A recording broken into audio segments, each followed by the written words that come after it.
এর ক্লাসে তরঙ্গের উপরিপাত চ্যাপ্টারের যে প্রথম পার্ট অংশটা একটা স্থানু তরঙ্গ, এটার ব্যাপারটা একটু আলোচনা করেছিলাম। তো তরঙ্গের উপরিপাতে আমরা কি বলেছিলাম যে তরঙ্গ একটা নয়, এখন যদি একটা জায়গায় অনেকগুলো তরঙ্গ আসে তো কি হবে, সেই কণাগুলোর পজিশন, বিস্তার, দশা, এই সমস্তগুলো কি হবে সেটাই নিয়ে আমাদের আলোচনার বিষয় ছিল। তো তরঙ্গ যেহেতু দু প্রকার ছিল, তার কণাগুলোর কম্পনের উপর বেশ করে তির্যক তরঙ্গ আর অনুদৈর্ঘ্য তরঙ্গ। আবার কি তরঙ্গগুলোর এগিয়ে যাওয়ার উপর ভিত্তি করে কোন দিকে এগিয়ে যাচ্ছে, সেটা এক ডাইমেনশন, ওয়ান দিক হতে পারে, টু ডাইমেনশন হতে পারে, থ্রি ডাইমেনশন ওয়েবও হতে পারে। আমরা বেসিক্যালি ওয়ান ডাইমেনশন মোশন অর্থাৎ যে কোনো একটা কোঅর্ডিনেটের দিকে এগিয়ে যাচ্ছে সেরকম তরঙ্গ সব আলোচনা করেছি। তো স্থানু তরঙ্গের ক্ষেত্রে আমরা দেখেছি কি পরস্পর বিপরীত দিকে আগত, দুটো দেখেছি পরস্পর বিপরীত দিকে আগত এরকম একটা তরঙ্গ যেটা এইদিকে যাচ্ছিল, আরো একটা তরঙ্গ যাকে আমরা ডট ডট দিয়ে দেখিয়েছিলাম যে সেও পুরো তার সমস্ত কিছু একই ধরনের, বিস্তার সবই একই ধরনের, সেও বিপরীত দিকে আসছিল। তাদের উপরিপাতের ফলে কি ঘটনাগুলো ঘটেছে আমরা দেখেছি, গ্রাফিক্যাল রিপ্রেজেন্টেশন করে দেখেছি যে দুবার হচ্ছে তারা মিনিমাম জিরো হয়ে যাবে, আর দুবার কি হবে, একবার হচ্ছে ম্যাক্সিমাম হয়ে যাবে। এই পজিশনে, এই যে যখন এই পজিশনে চলে আসবে সেখানে কি হবে, ম্যাক্সিমাম সৃষ্টি হবে, আর আবার উল্টা দিকে একবার ম্যাক্সিমাম সৃষ্টি হবে। তো এই তরঙ্গটা যখন এগিয়ে চলে যাবে, ধরো সাপোজ এই তরঙ্গটা যেটা এগিয়ে যাচ্ছিল সে তার পিকটা যখন এখানে পৌঁছে যাবে, তাহলে কি হবে, তার বাকি পার্টটা এইরকম হয়ে যাবে। আর এই যে ডট ডট কার্ভটাও যখন এগিয়ে চলে আসবে তারও এই পজিশনে চলে আসবে, একই পজিশনে, তখন তাদের লব্ধিটা কি হবে, এইভাবে বেড়ে গিয়ে এইভাবে হয়েছে। এরকম সিচুয়েশনে এটা হচ্ছে যদি টি ইকুয়াল টু 0 টাইম ধরি, এটা আবার অ্যাকচুয়ালি টি ইকুয়াল টু 0 টাইমের পর আবার আলটিমেট যখন T equal to time period টি হবে তখন কিন্তু এই সিচুয়েশনটা হবে, অর্থাৎ এটা দুটো সময় হবে। অর্থাৎ এটা কখন হবে, T equal to T by 4, 1/4 পর আমরা চারটা পার্টিকুলার পজিশনিংগুলো দেখিয়েছি। আর একটা পজিশনের পর ধরো 3t/4, T equal to 3t/4 এ কি হবে, এই যে এই তরঙ্গটা যেটা যাচ্ছে এই তরঙ্গটা পিকটা এখানে আসবে, তাহলে চারটা পজিশন আমরা যদি বলেছি 1 2 3 4, এই পজিশনে চলে আসবে পিকটা, এই পজিশনে চলে আসবে, অর্থাৎ তরঙ্গর পিকটা যখন এখানে চলে আসবে তো সিচুয়েশনটা কি রকমের হবে, তাহলে তরঙ্গের বাকি পার্টগুলো এখানে পুরো একটা কভার করে রাখবে।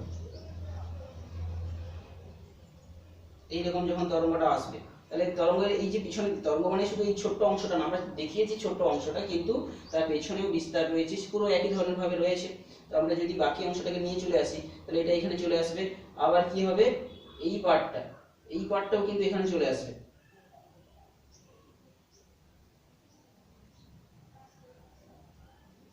তো তখনও কিন্তু আমরা দেখতে পাবো যে এই পজিশনে চলে আসবে। তাহলে তরঙ্গের দুটো যেটা আমরা বলেছিলাম সেটা অ্যাকচুয়ালি এই পজিশনে t/2, সরি 3t/2, t/4 এর পরে আসছে 2t/4, মানে t/2 আসবে, 2t/4 এই পজিশনে যখন আরো একটা চলে আসবে তখন এই সিচুয়েশন যখনই হবে তখন রেজাল্টেন্ট কার্ভটা আমরা কি পেয়েছিলাম, এটা হচ্ছে কি এইটা হবে রেজাল্টেন্ট কার্ভ, 0 আসবে। আবার কি যখন 2t/4 3t/4 হবে তখন এই যে ম্যাক্সিমাম, এই কার্ভটা যেটা ম্যাক্সিমাম ছিল এটা এখানে এসেছিল সেটা একবারে এইখানের প্রান্ততে চলে আসবে। তখন আমরা ছবিটা কি দেখিয়েছিলাম, প্রান্ততে যদি চলে আসে তো প্রান্ততে চলে আসা মানে সেই কার্ভটা অ্যাকচুয়ালি এইরকম পার্টটা থাকছে, বুঝে গেল, আমরা এই পার্টটা নিচ্ছি না, এই ম্যাক্সিমাম পার্টটা সরে এসেছে। আলটিমেট সেটারও কার্ভটা কি আসবে, সেটারও ডট ডট কার্ভটা যেটা এখানে পজিশনে এখানে আছে, এই ম্যাক্সিমাম এটা ধরেছি, সেই পুরো যদি এখানে চলে আসে তো কি হবে, কি সেই পার্টটাতে সেটা কি হবে, অর্থাৎ সেই দিকে আমরা একটা ম্যাক্সিমাম, নিচের দিকে একটা ম্যাক্সিমাম, উপর দিকে একটা ম্যাক্সিমাম, এইরকম একটা সিচুয়েশন পাবো। এটা t ইকুয়াল টু 3t/4। তো আবার আলটিমেট 3 ইকুয়াল টু t, অর্থাৎ 4/4 পজিশন যখন t আসবে তখন আলটিমেট এই পজিশনটা আবার ঘুরে ঘুরে আসবে। অর্থাৎ চারটা সিচুয়েশনে দেখতে পাবো যে স্থানু তরঙ্গ যখন সৃষ্টি হচ্ছিল দুবার ম্যাক্সিমাম তৈরি হবে, একবার সাম্যাবস্থানের যেদিকে হবে, একবার সাম্যাবস্থানের বিপরীত দিকে হবে, আর দুবার হচ্ছে মিনিমাম হবে, যে একটা t/2 পজিশনে একটা হবে আর একটা হচ্ছে টি পজিশনে হবে, বা যেটা জিরো সময় শুরুর সময় যেটা আসছিল, জিরোতে সবকিছু ছিল সেই পজিশনে যেটা হবে। স্থান তরঙ্গ যখনই তৈরি হয় কোনো মাধ্যমে, তাহলে তরঙ্গটা কিন্তু সেই জায়গায় আবদ্ধ থেকে যাচ্ছে, আবদ্ধ থেকে গিয়ে সেই জায়গায় ম্যাক্সিমাম হবে, মিনিমাম হবে। তো এটা আমরা একটা যে কোনো স্থান তরঙ্গ সৃষ্টির উদাহরণ দিয়ে আমরা এটা বলবো। আজকে যেটা পড়াবো স্থান তরঙ্গের একটা উদাহরণ সৃষ্টি, যেটা হচ্ছে উদাহরণ। স্থান তরঙ্গ কোথায় কোথায় সৃষ্টি হচ্ছে আমরা একটা বলতে পারি, টান করা তার, টান করা তারে স্থান তরঙ্গ। টান করা তারে যেটা হচ্ছে স্থান তরঙ্গ তৈরি হচ্ছে, টান করা তারে কি তরঙ্গ সৃষ্টি হয় না, তির্যক তরঙ্গ সৃষ্টি। তাহলে এখানে তির্যক তরঙ্গের আমরা হচ্ছে কি স্থান তরঙ্গটা পড়ছি, ঠিক আছে। টান করা তার জিনিসটা কি, কোনো একটা দু প্রান্ততে ক্লাম্প করা রয়েছে, অর্থাৎ সেইখানটায় টাইট করে বাঁধা রয়েছে, আর মাঝখানে একটা তার রয়েছে, একটা বিশেষ করে তার টান কাজ করছে। এই তারটার বৈশিষ্ট্য কি, একক দৈর্ঘ্যে ভর, এর একটা বিশেষ বৈশিষ্ট্য। এইরকম একটা তারকে যখন টান টান করে রাখা আছে, এবং এখানে কোনো একটা জায়গায় যদি আমি আঘাত করি, তিন ভাবে এখানে তির্যক তরঙ্গ সৃষ্টি করা যেতে পারে। কি বলেছি, কোনো একটা জায়গায় জোর করে তুলে ছেড়ে দিলাম, সেটাকে বলা হচ্ছে প্লাগ করা, প্লাগ করা। আবার কি হতে পারে, জোরে করে স্ট্রাইক করা, জোরে করে স্ট্রাইক করে আঘাত করা, স্ট্রাইক করা। প্লাগ করে আমরা করতে পারি তিনটা পদ্ধতিতে আমাদের টান করতে পারি। স্ট্রাইকিং, যাকে বলা হচ্ছে প্লাকিং করে করা যেতে পারে, স্ট্রাইকিং করে অর্থাৎ আঘাত করে করা যেতে পারে, আবার ব্লোয়িং করে করা যেতে পারে। কোনো একটা কিছু যদি হঠাৎ করে প্রবাহ দিলাম, তো সেই তিন ভাবে এখানে কিন্তু তির্যক তরঙ্গ সৃষ্টি করা যেতে পারে। তো প্রথমে এই টান করা তারে যদি এই তিন ভাবে তরঙ্গ সৃষ্টি করি, তার কম্পাঙ্ক কত হবে, বা তার হচ্ছে যে বিভিন্ন ভিন্ন কম্পাঙ্কগুলো সৃষ্টি হয়, তার একটা আমরা কোয়ালিটেটিভ অর্থাৎ একটা যে বিচার বিবেচনা করে কি হবে সেটা আমরা দেখতে চাইছি, যে কি ধরনের তরঙ্গ সৃষ্টি হবে। আমরা প্রথমে চলে আসছি কোয়ালিটেটিভ ডেসক্রিপশনে। কোয়ালিটেটিভ ডেসক্রিপশন মানে কি, আমরা ব্যাখ্যার দ্বারা রেজাল্টে পৌঁছাবো, কোনো কিছু গণিত করব না, কি হবে।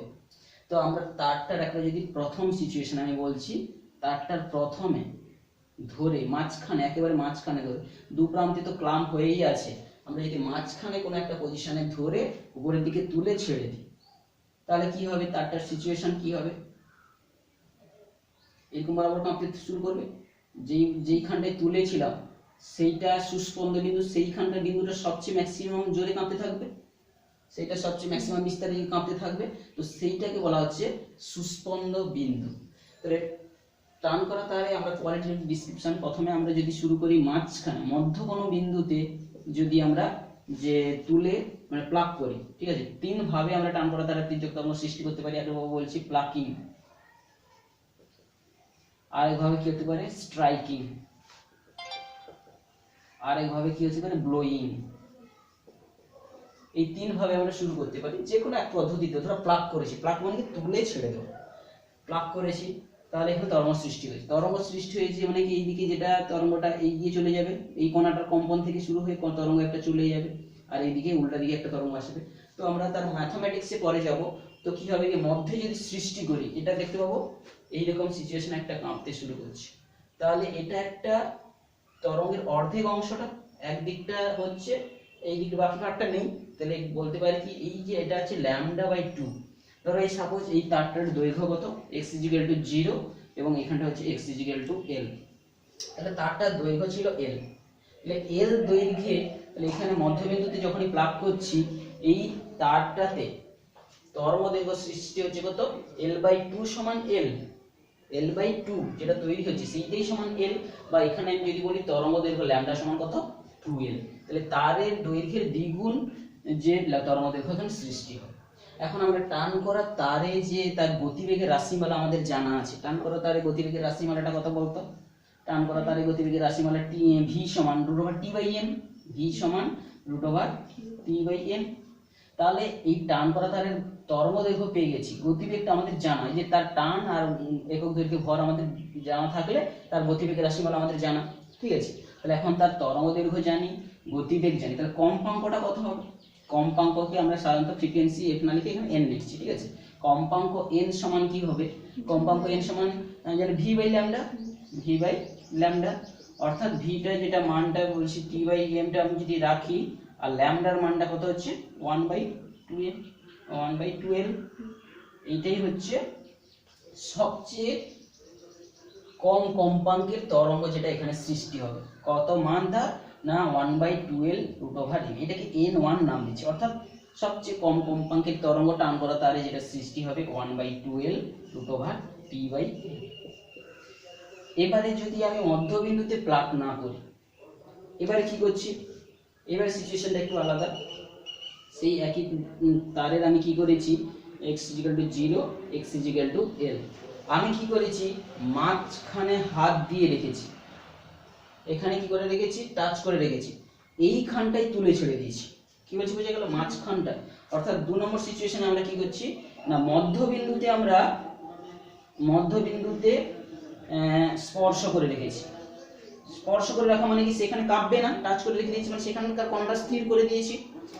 মধ্যবিন্দুতে কণাটাকে স্পর্শ করে রেখে দিয়েছি মানে ওটা স্থির করে দিয়েছি, ওই বিন্দুর কণাটা হচ্ছে স্থির। এইটার মাঝের অংশে, অর্থাৎ কত অংশে তাহলে এই বাকি অংশ কত থাকলো l/4 অংশে। আমি যদি পুরো তারের দৈর্ঘ্যটা l বলি তাহলে আমি আগে মধ্যবিন্দুতে মানে কি l/2 অংশে আমি গতি সৃষ্টি করেছিলাম। এখানে কি করছি এবারে মধ্যবিন্দুতে টাচ রেখে l/4 অংশে আমি গতি সৃষ্টি করছি। l/4 অংশে আমি গতি সৃষ্টি করি, তখন তাহলে কি হবে, তাহলে তার কণাটা সবসময় মধ্যবিন্দুতে টাচ আছে তো এটা এরকম হবে আর এটা এইরকমই হবে। এই বিন্দুতে যেখানে টাচ করে রেখেছি সেই এরকমই কাঁপতে থাকবে সর্বোচ্চ ম্যাক্সিমাম নিয়ে। এখানে টাচ করে রেখেছি যেহেতু এখানে স্থির থাকবে, এখানে যে স্থির করে রেখেছি এইখানে তরঙ্গটা আবার মধ্যবিন্দুতে কাঁপতে শুরু করবে। তাহলে এইখানে আমরা দেখতে পাবো দুটো লুপ দেখতে পাবো। আগেরটাতে মধ্যবিন্দুতে যখনই প্লাগ করেছিলাম একটা লুপ দেখেছিলাম, এখানে দুটো লুপ দেখতে পাবো এবং এখানে দেখতে পাচ্ছি যে এটা পূর্ণ একটা তরঙ্গ দৈর্ঘ্য পাচ্ছি। তাহলে এই ক্ষেত্রে আমরা পাচ্ছি কি মধ্যবিন্দুতে যখন স্পর্শ করে রেখে l/4 অংশে তার অর্ধেক অংশে যখন আমরা প্লাগ করছি, এখানে হচ্ছে প্লাগ করে গতি সৃষ্টি করছি, অর্থাৎ প্লাগ ওয়াইজ যে কোনো পদ্ধতি দ্বারা আমি এখানে তরঙ্গ সৃষ্টি করছি। তাহলে এখানে কি হবে, তাহলে এখানে আমাদের যে তরঙ্গ দৈর্ঘ্য ল্যামডা সমান কি হবে, এল বিন্দুতে হচ্ছে কি করেছি গতি সৃষ্টি করেছি, তাহলে এই ল্যামডাটাই সমান হবে এল হবে। আবার গতিবেগে তো আমাদের জানা সেই মান কত √T/m। তাহলে এখানে কম্পাঙ্কটা কত হবে, এই কম্পাঙ্কটা যেহেতু দুটো লুপ দেখা যাচ্ছে আমি n2 নাম দিচ্ছি, n2 সমান কত v/l, অর্থাৎ কি 1/l √T/m। তাহলে আমরা দেখতে পাচ্ছি যটা লুপ হবে সেই অনুযায়ী কিন্তু আমাদের তরঙ্গ দৈর্ঘ্যগুলো চেঞ্জ হতে থাকছে, তরঙ্গ দৈর্ঘ্যের মান চেঞ্জ হচ্ছে, সঙ্গে সঙ্গে কম্পাঙ্কটাও চেঞ্জ হচ্ছে। এইবারে অর্থাৎ এই ক্ষেত্রে আমরা প্রথমে বলছি টান করা তারে যে স্থানতরঙ্গ তৈরি হওয়ার পেছনে কারণটা কি। আমি যখন এই জায়গায় তুলে ধরে সাপোজ প্লাগ করলাম, তাহলে কি এইখান থেকে একটা তরঙ্গ সৃষ্টি হয়ে আমি যখন একটা ধরে নাড়িয়ে দিলাম তাহলে এই দিক থেকে একটা তরঙ্গ সৃষ্টি হয়ে এদিকে চলে আসবে, আর একটা এই দিকে তরঙ্গ সৃষ্টি হয়ে আসবে, দুটো বিপরীত তরঙ্গ এখানে প্রতিফলিত হয়ে আবার ঘুরে যাবে, আবার ঘুরে আসবে। তাহলে পুরো দুটো যেহেতু তারের বৈশিষ্ট্যগুলো সব একই, তাহলে দুটোতে একই রকমের তরঙ্গ সৃষ্টি হবে, দুটো একই রকম তরঙ্গ এসে উপরিপাত হয়ে এখানে একটা স্থান তরঙ্গ সৃষ্টি হবে, অটোমেটিক্যালি এইভাবে কাঁপতে থাকবে। আবার মাঝখানে টাচ রেখে যদি এরকম করে রাখি এবং টাচ করে রাখি তাহলে তারটা অটোমেটিক্যালি এখানে পুরোটা কাঁপতে থাকবে। এই বিন্দুতে পুরো টাচ রাখলাম কিন্তু আমি এইখানে তৈরি করে ছেড়ে রাখলাম, দেখবি এইভাবে একটা এই পাশেও একটা কম্পন হতে থাকবে। তাহলে এইরকম ভাবে দেখতে পাচ্ছি টান করা তারগুলোতে যে কম্পাঙ্ক সৃষ্টি হবে কোন জায়গায় টাচ করে রেখেছি, কোন জায়গায় প্লাগ করেছি বা স্ট্রাইকিং করেছি, তার উপর বেস করে করে বিভিন্ন ভিন্ন কম্পাঙ্কটা আমরা পেতে থাকবো। এরপরে আরো একটা কম্পাঙ্ক আমরা যদি বলি কিরকম পেতে পারবো, বইতে ছবির মাধ্যমে কিন্তু পরিষ্কার বোঝানো রয়েছে, তোরা কোয়ালিটেটিভ ডেসক্রিপশনটা আগে চলে আসছে, এটা আমাদের 941 পৃষ্ঠাতে রয়েছে কি করে হচ্ছে। 3 নম্বর ছবিতে আমরা যেটা বলছি, 3 নম্বর ছবিতে আমরা বলছি একটা টান করা তার, এই টান করা তারের যেটা দৈর্ঘ্য হচ্ছে এল দৈর্ঘ্য, আমি কি করেছি 3টা ভাগে ভাগ করে 1/3 কি করেছি টাচ করে রেখেছি, অর্থাৎ l/3 অংশে টাচ করে রেখেছি। আর কি করেছি l/6 অংশে এখানে গতি সৃষ্টি করেছি, l/6 অংশে কি করেছি প্লাগ করে গতি সৃষ্টি করেছি। তাহলে দেখবো যে এইরকম ভাবে গতিশীল হতে শুরু করবে। আচ্ছা, আমরা যদি কি বললাম যে l/3 অংশে যদি টাচ করে রাখি আর l/6 অংশে 6 বিন্দুতে, অর্থাৎ এটা l/6 বিন্দুতে যদি আমরা এখানে তরঙ্গটা সৃষ্টি করি, তাহলে তরঙ্গটা এমন সৃষ্টি হবে সে এইরকম কিন্তু তিনটা লুপ তৈরি করবে। বুঝতে পেরেছিস? তিনটা লুপ তৈরি করবে। তাহলে কোন জায়গায় টাচ করে রেখেছি এবং কোথায় গতি সৃষ্টি করেছি তার উপর বেশ করে কিন্তু ভিন্ন ভিন্ন কম্পাঙ্কের যে স্থানান্তরঙ্গ এখানে সৃষ্টি হবে, এরকম লুপ হয়ে কাঁপতে থাকবে, এরকম লুপ হয়ে কাঁপতে থাকবে। ঠিক আছে? তো এইখানে তখন তাহলে আমরা দেখতে পাচ্ছি এখানে তরঙ্গ দৈর্ঘ্যের মানটা কত, এই যে এটা অ্যাকচুয়ালি এল, এইখান থেকে এটা হচ্ছে ল্যামডা, আর এটা হচ্ছে কি ল্যামডা বাই 2। তাহলে মোট তাহলে এল দৈর্ঘ্যতে কত হচ্ছে, ল্যামডা প্লাস ল্যামডা বাই 2 মানে কত হচ্ছে 3 ল্যামডা বাই 2। তো এখান থেকে আমি শুধু ল্যামডা সমান কি পাচ্ছি 2l বাই 3। তো এই ক্ষেত্রে আমরা যদি কম্পাঙ্ক বলি, কম্পাঙ্ক যদি বলি n3 যদি বলি, তৃতীয় লুপ যখন হবে তাহলে v বাই ল্যামডা, তাহলে এখানে v এর মানটা হচ্ছে t বাই m আর 1 বাই ল্যামডা, ল্যামডা মানে হচ্ছে 3 বাই 2l। তো এই ক্ষেত্রে আমাদের এই জায়গায় যখন এইখানটায় কিন্তু একটা জিনিস ছিল ল্যামডা আর এখানে ছিল 2l। অ্যাকচুয়ালি আমি এটাকে যদি একটু রাউন্ড ঠিক করে লিখে নিই, 2 বাই 2 করে দিই, তাহলে আরো সুবিধা হয়ে যাচ্ছে। কি হচ্ছে বুঝা গেল? কারণ এটাতে 1 বাই 2l, এটাতে 2 বাই 2l, এটাতে 3 বাই 2l, তাহলে একটা সিস্টেমেটিক্যালি অর্ডারে চলে আসবে। তাহলে যতটা লুপ হবে কম্পাঙ্ক কিন্তু সেই অনুযায়ী ধীরে ধীরে বাড়তে থাকছে, কম্পাঙ্ক বাড়তে থাকছে। আমি যদি বলি n তম লুপ তৈরি করব, n তম লুপ তৈরি করব, তাহলে আমাকে কোথায় টাচ করতে হবে আর কোথায় গতিশীল করতে হবে? যখন তিনটা লুপ তৈরি করতে চাইছিলাম l বাই 6 এ টাচ করে রেখেছিলাম, l বাই 3 তে টাচ করে রেখেছিলাম, l বাই 6 এ আমি গতি করেছিলাম। আমি যদি n তম লুপ করতে চাই বা p তম, এখানে n টা যেহেতু ব্যবহার করছি ফ্রিকোয়েন্সির জন্য, তো আমরা যদি বলি p তম লুপ তৈরি করতে চাইছি, p তম লুপ করতে গেলে আমাকে টাচ করে রাখতে হবে কত না l বাই p বিন্দুতে, l বাই p বিন্দুতে স্পর্শ করে ওখানে স্থির করে রাখতে হবে, স্থির বিন্দু করে রাখতে হবে, বিন্দুতে স্পর্শ করে রাখতে হবে। ঠিক আছে? আর l বাই 2p বিন্দুতে গতি সৃষ্টি করতে হবে। কি বলছি বুঝে গেল? l বাই 2p বিন্দুতে মানে তারও অর্ধেক, l বাই 2p বিন্দুতে কি করতে হবে, গতি সৃষ্টি করে আমাকে তরঙ্গ সৃষ্টি করতে হবে। গতি হোক যেভাবে হোক এই তিনটা পদ্ধতির যে কোনো একটা পদ্ধতি দিয়ে আমাকে গতি সৃষ্টি করতে হবে এবং সেখানটায় স্থানতরঙ্গ সৃষ্টি হবে। তখন যে তরঙ্গের কম্পাঙ্কের রাশিমালাটা কি হবে, np যদি বলি তখন কি হবে p by 2l, p by 2l root over t by m। তো এইভাবে আমরা ডিটেল ম্যাথমেটিক্স ছাড়াই একটা টান করা তারকে কোথায় স্পর্শ করে কি হচ্ছে তার দৃশ্যটা দেখে বা তার গ্রাফটা বা ছবিটা দেখি সহজে সেখান থেকে কিন্তু টান করা তারে সৃষ্ট যে কম্পাঙ্কের রাশিমালাগুলো আমরা বের করে দিতে পারি।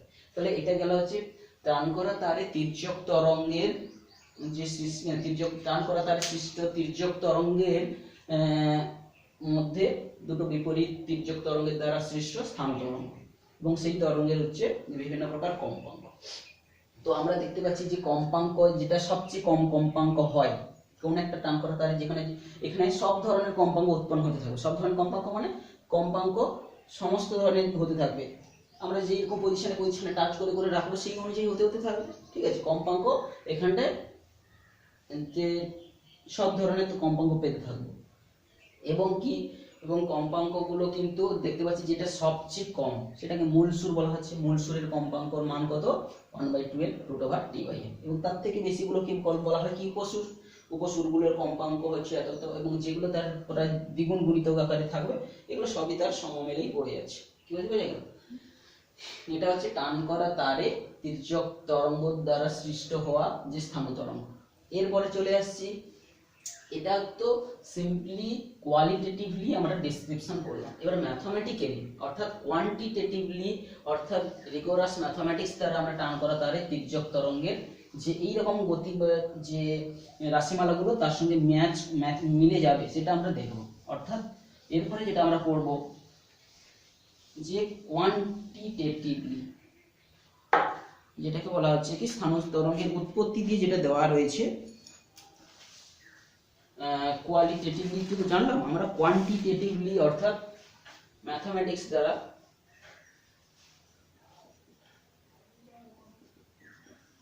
এইটা আমরা একটু জানবো যে এখানটায় অরিজিনালি যে ইকুয়েশন গুলো ধরে টান করা তারের কোন একটা জায়গায় করেছি সৃষ্টি তির্যক তরঙ্গ কোনোভাবে প্লাগ করে।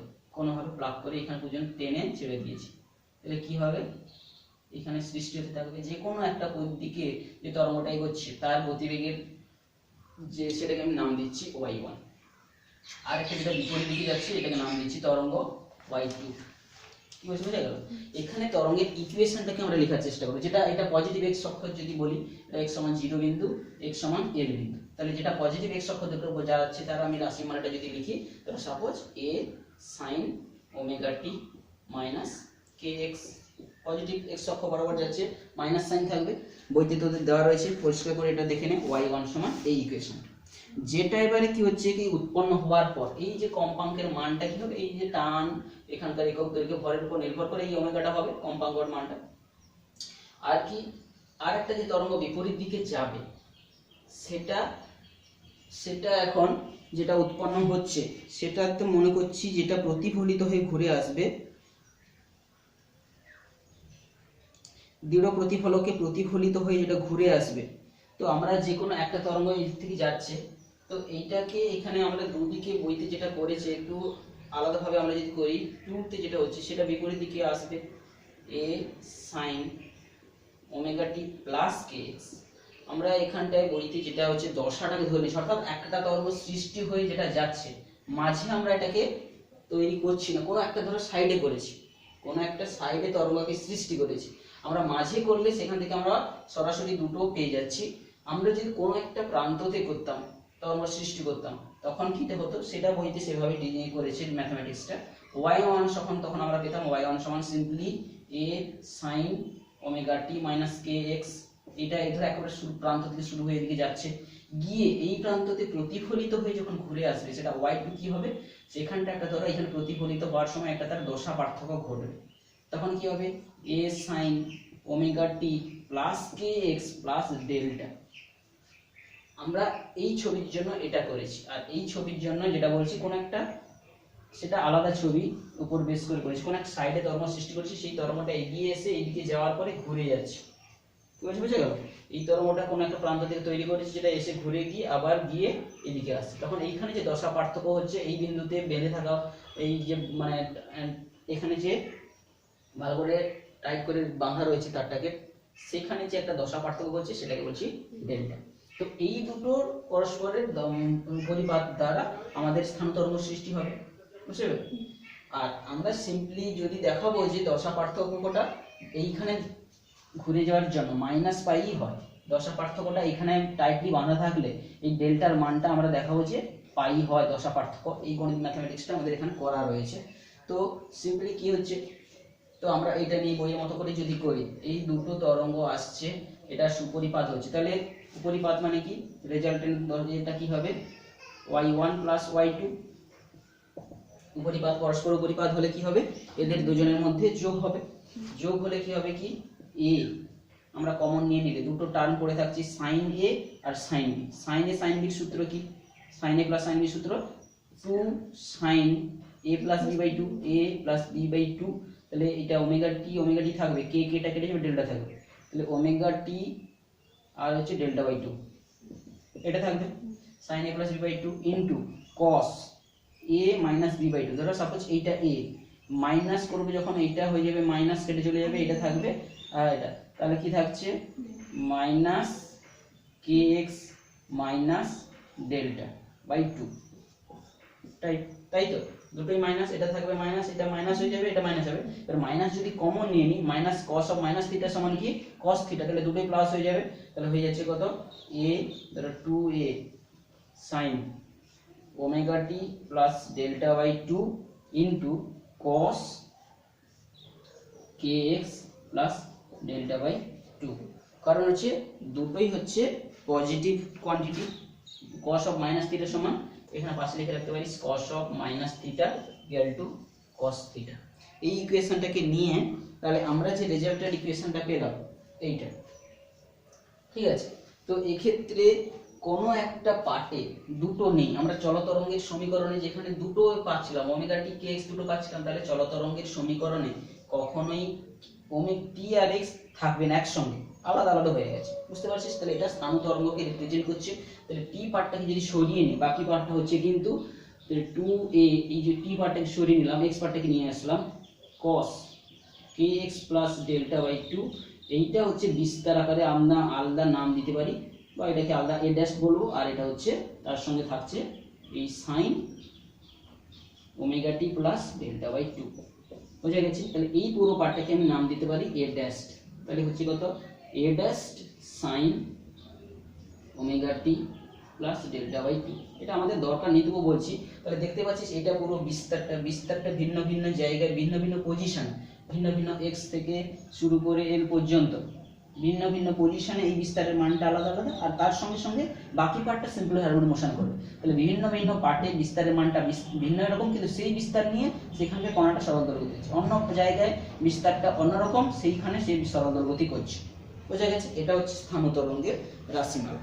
তো এই জায়গায় আমরা যদি দুটো বাউন্ডারি কন্ডিশন অ্যাপ্লাই করি, দুটো বিন্দুতে যেখানটায় সরণ জিরো, এই বিন্দুতে টাচ হয়ে আছে, উনি তারটা টান টান করে বাঁধা আছে, মানে কি এই জায়গার কণা কোনো সরছে না, অন্য জায়গায় উপর নিচে হচ্ছে, কিন্তু এই জায়গার কণা জিরো। কোন কোন দুটো জায়গায় কণার মান জিরো, সেই দুটোকে আমরা বলছি বাউন্ডারি কন্ডিশন। বাউন্ডারি কন্ডিশন অর্থাৎ কি, ফার্স্ট বাউন্ডারি কন্ডিশনটা কি, এক নম্বর হচ্ছে এক্স সমান জিরো বিন্দুতে ওয়াই সমান সব সময় জিরো, এখানে কণাটা তো উঠবেই না, টাইটলি বাঁধা আছে। আর একটা বাউন্ডারি কন্ডিশনটা কি, দু নম্বর, এটা আছে এক নম্বর বাউন্ডারি কন্ডিশন। দু নম্বর বাউন্ডারি কন্ডিশন কি, x সমান l তে y সমান অল টাইম জিরো, এখানে টাইটলি বাঁধা আছে।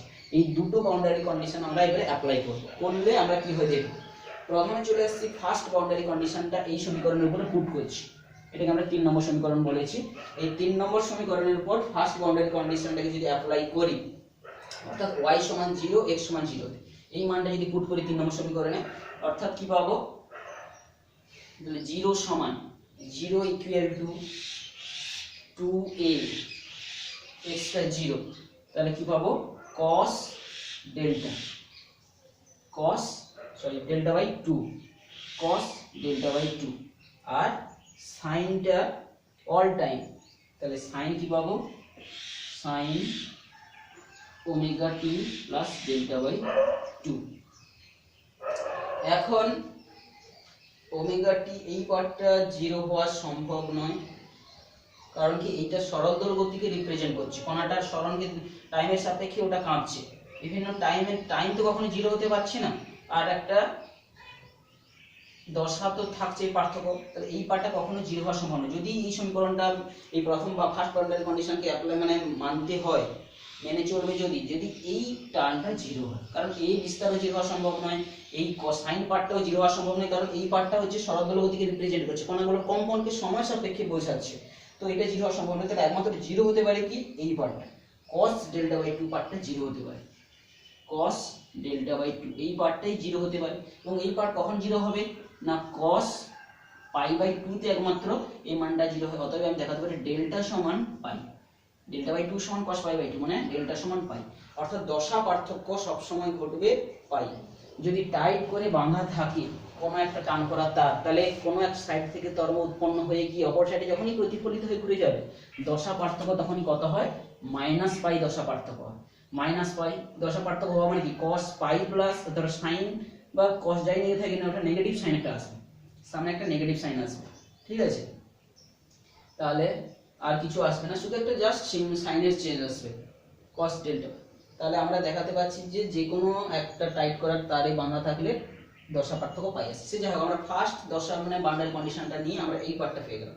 এবারে চলে আসছি এই 3 নম্বর সমীকরণে সেকেন্ড বাউন্ডারি কন্ডিশনটা আমরা অ্যাপ্লাই করতে যাচ্ছি। সেকেন্ড বাউন্ডারি কন্ডিশন যেটা দেওয়া রয়েছে সেটা যদি আমরা পুট করি ওই সমীকরণে, তো এগুলো আমরা মুছে দিচ্ছি।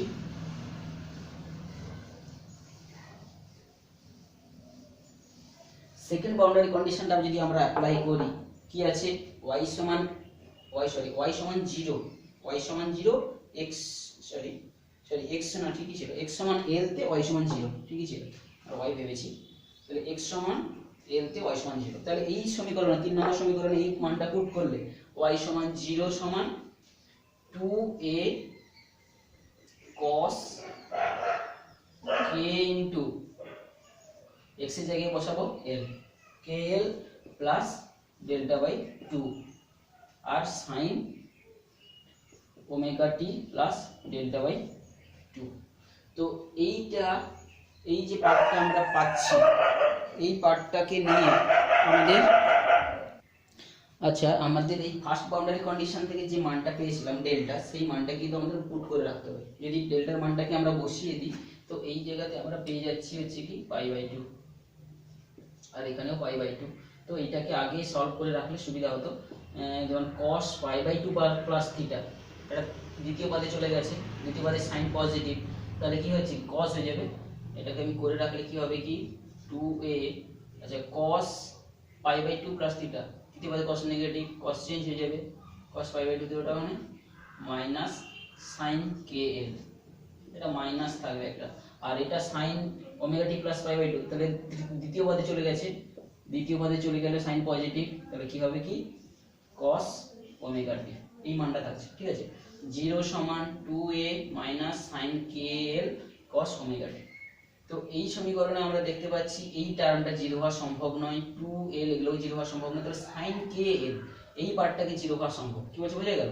এই সমীকরণে একমাত্র এই টার্মটাই 0 হওয়া সম্ভব, বাকি এগুলো টাইম ফাংশন, এটা 0 হওয়া সম্ভব নয়, এই একটা বিস্তার সম্ভব নয়। অতএব এই সমীকরণটা তখনই প্রযোজ্য হবে যখনই sin kl সমান হচ্ছে 0 হবে। আবার sin 0 এর মান এই sin n পাইতে হচ্ছে 0 হয়, n সমান কত 0 হতে পারে, 1 হতে পারে, 2 হতে পারে, সবগুলো মান হতে পারে। তাহলে এখান থেকে আমাদের পাবো হচ্ছে kl সমান n পাই। ঠিক আছে, kl সমান n পাই।